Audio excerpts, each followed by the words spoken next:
What's up, old school homies? Here's my friend Scott. Hello. Today we're going to review Claremont craft ales. Scott, you live in Claremont, right? Never. We'll just say. I mean, yes, I do. Yeah, you remember that uncle you had where you were like, you know, just chilling? Oh yeah, that uncle. He died on. That was very sad. This one's for you, Uncle Bill. Uncle Bill. All right, let's talk about it. Because this is a pretty weird beer. This is a grapefruit IPA. Starts out with a wonderfully aromatic double IPA featuring Mosaic and Centennial hops. Oh yeah. So it's pretty like strong IPA to begin with. And then we take it to the next level by adding grapefruit. The aroma is pure grapefruit rind, while the body and flavor remain true to a West Coast IPA, finishing bitter and dry. At 8.8% alcohol, this is gonna be a bruiser. Cheers, brother. Cheers.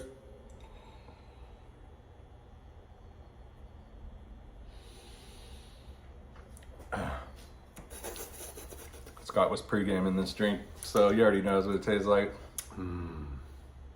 He said it finished bitter, which, you know, I could see that. It's not super bitter though. It's Not a bad bitter. not bad. And the rind isn't overly done like I thought it would be. I've overly done the rind on a homebrewed beer myself. I remember that. And then I had to pour out 10 gallons of orangey ass beer. That's called alcohol abuse. Hey, that shit was hard to drink. You want to lick the rind of a fucking orange, that's what that beer was. Nobody wants to do that. This is nice.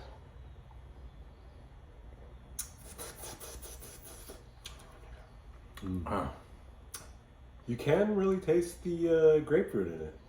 It tastes West Coast too. There is a West Coast flavor, like Green Flash IPA kind of West Coast flavor. It's got nice legs. San Diego style. Oily. Legs. You would say lacing. The lacing of. Oh, yeah, that's what I said. Yeah. It's got nice. Good lacing. Good lacing.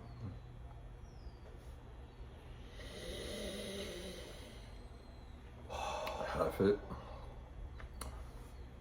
I find it to be pretty drinkable. Finishes pretty clean. I don't really need the grapefruit rind personally, but I don't hate on it, you know. They were trying to do something with that rind, and it does mix with the hops, but Compliments the West Coast style of a bittering finish IPA. yeah.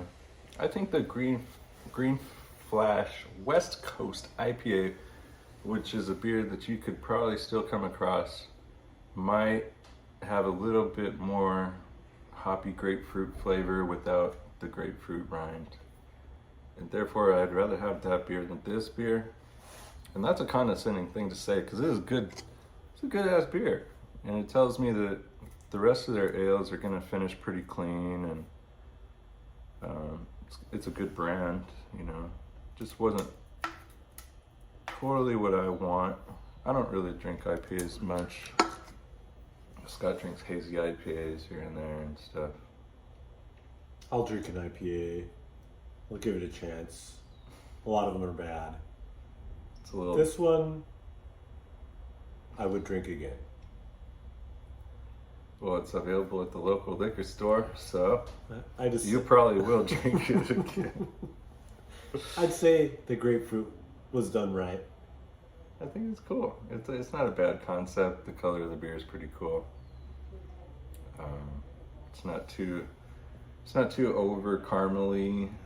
It does shine through with the hops flavor, but there is some caramel backing. No real yeast fluffing it up. Yeah, there's making no it. sediment. That's one thing that I wish I would have had a little bit of yeast in there, so I could. Sometimes they want it to be finished clean so that you could taste the hops over the malt. Older IPAs kind of balance the malt and hops together. I'll say, being an 8.8, I was gonna say out of 10, I would probably say pretty drinkable. I'll give it an 8. 8.8 alcohol. Oh, what's it? What do you say out of 10 though? Oh. A rating. On a scale of 1 to 10, Here it comes. I'd have to conservatively rate this at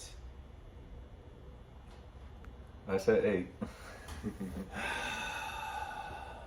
You got another. 7.5. They work pretty hard to make that because it's clean, it's nice, it's good. It's not a mass-produced beer. It's good.